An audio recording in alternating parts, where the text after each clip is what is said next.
get introduced. Since that's what a lot of people are just in general interested in. Okay, so I'm going to start out with, where are you from? I'm from Sweden, from the west coast of Sweden, where all the seamen comes from. Oh, okay. So, is this something that was in your family? No, not really. Well, I have my grandfather. He was a chief engineer, but otherwise, no, it's not really. Okay. Any in the family. You're only the first. How long have you been a captain? Well, it's you know, I've been at sea for 42 years, but and I was captain first time 1991, I think, 1991, yeah. But then it have been up and down as a chief officer, staff captain, and captain, and back again, so to say. I've been here in Norwegian Cruise Line. I've been captain since 98, and before that I was also ice master in Orient Line. Interesting. What made you decide to do this line of work? Well, I used to, in the question and answers, in the opposite port, I used to say that I went at sea after high school just to take a year of absence, and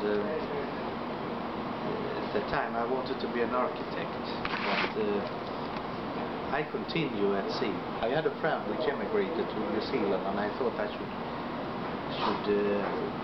go back, down there and meet him. Since then I have made hundreds of contracts, over 100 contracts, and I made 29 circumnavigations, but I never reached New Zealand. So I'm still here, you know, and I have a few years to go to get the opportunity. Yeah. Maybe one day, right? Yeah, maybe one day. Never say never. What are your basic duties as captain? I'm like you know, first of all, when it comes to this formal thing, I have an overall strict responsibility what's happened on board, and that of course means that it's an easy way for both the company and flag state and all authorities shoreside as Coast Guard and so on to have one person to blame. That's a very good, and it has been like that for the last 600 years basically in all the seaman laws. But that also gives me the opportunity to get it my way, so to say. It's my way or the gangway. That's the way it is, as I'm responsible for everything on board. Yeah, but in a practical way, you are like a coach very much, and a chairman for the department, both the deck department, engine, and hotel department. They have their budget they have made up, and I'm the one which are, to say, overviewing everything and sit as a chairman in our meeting and our organization. It's a lot of paperwork. It is, yeah, it's base. I mean, what I'm doing on the bridge might be 15% of my job to do on a cruise ship, the normal, I mean, navigation, maneuvering, and so on. The rest is management, and yeah, basically. Well, a lot of work. To be a representative. It's a lot of work. What do you enjoy most about it? Yeah, well, I think that the feedback from the passenger is a nice thing, for sure. And that when the passenger comes up and tell me and the other senior management how well they have been treated on board, and how much they enjoy this ship, or that it's the best cruise of all the 25 they have done, and so on. That's one thing, but otherwise the normal thing here to maneuver the ship is a great, it's always a challenge.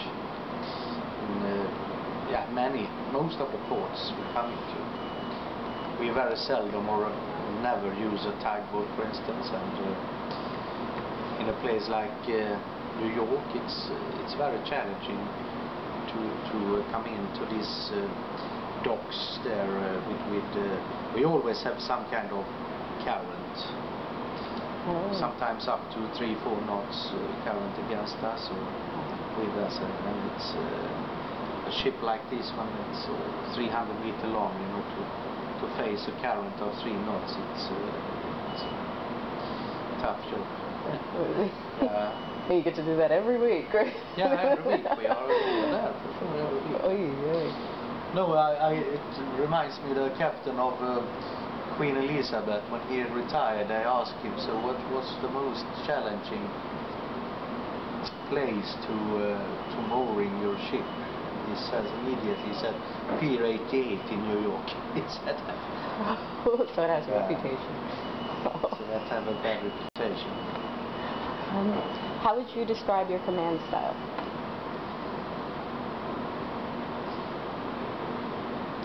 Well, I try to be very much engaged in everything what's happening aboard, to encourage people to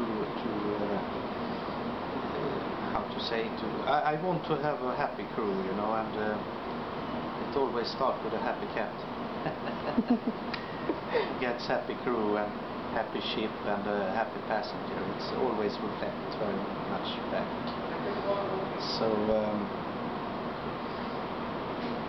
yeah, we have, you know, when it comes to all regulation and so on, we have very strict regulation, and there is so many of my officer which are only monitoring at that thing, which is very important, of course. Before we even can think about any hospitality, we need to have the ship very secured and safe.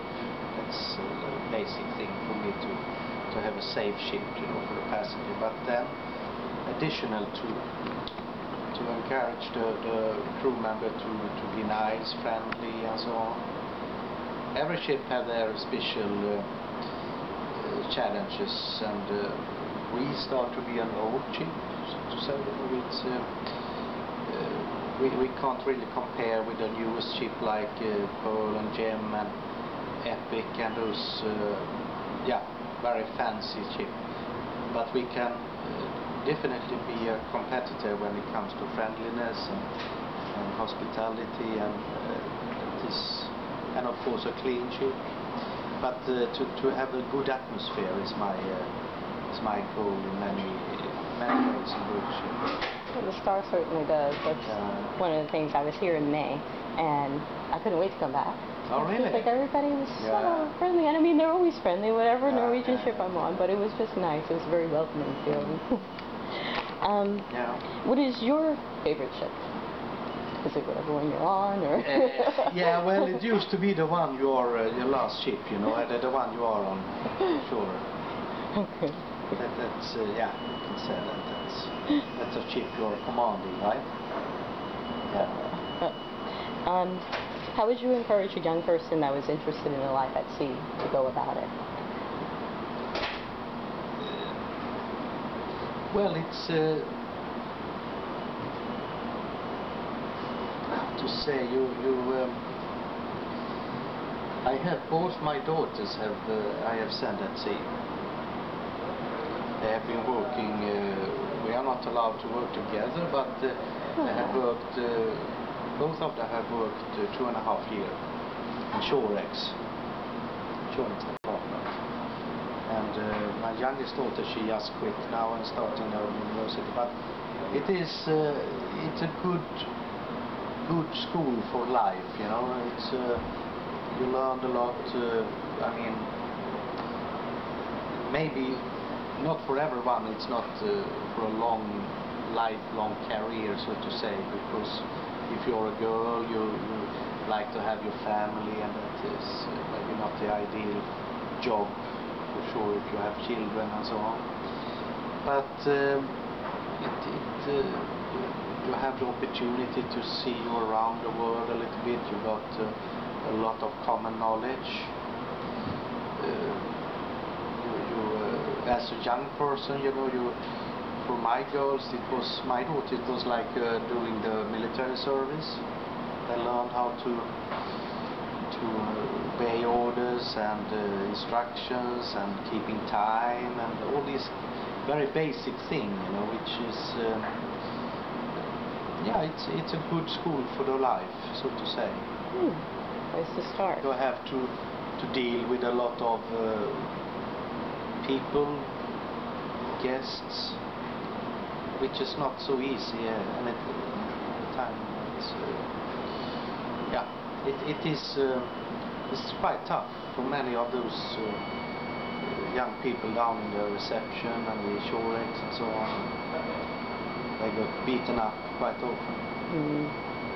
And you got a certain, I mean, patient and you learn how to handle tough situations. So in that way, it's a perfect way of starting your life, you know, for any professional career, I think. Yeah. So you're almost always going to have to deal with people, no matter what you're doing. Yeah, it's funny. I just talked to my oldest daughter last night, and she is doing her last year now as to become a doctor in Manhattan. And she just said that she had so much good experience from the sea life, you know, in her new profession now on a hospital. You know, it's almost the same kind of structure, the discipline, the rules, and everything like that. So had been very well prepared for further, more advanced tasks and missions. Starting out at sea. Wow. Just two more questions, if you don't mind. If you could sail anywhere in the world, where would it be? Well, I haven't been down in the South Pacific, so I think that French Polynesia or something there, and hopefully I have opportunity someday to do it. Maybe not in a professional or in a merchant ship, but on my private yacht, maybe. You will see, hopefully. And possibly New Zealand. Yes, that's and eventually reach New Zealand, you know, after all these years. And last question, what do you feel distinguishes Norwegian Cruise Line from other cruise lines? Yeah, well, I think there is two things. First, yeah, the obvious thing there with the freestyle cruising, where you have all the choice and so on to do what you like, and especially when it comes to dining. But I think we have a much more sophisticated and stricter safety culture also. Most of the officers that comes from Star Cruises, which is our parent company, Southeast Asia. And I was there when we more or less set up the company, and I came maybe one and a half year after they started with the first ship, and I was at that time safety manager there, and we had opportunity, first because of the security things down there with the pirates and gambling ship and so on. It was so much money involved, cash at that time. But we had opportunity to create a very good safety culture, and fortunately the owner, they didn't have any limitation for us when it comes to safety and security. So we developed a lot of new things when it comes to navigation,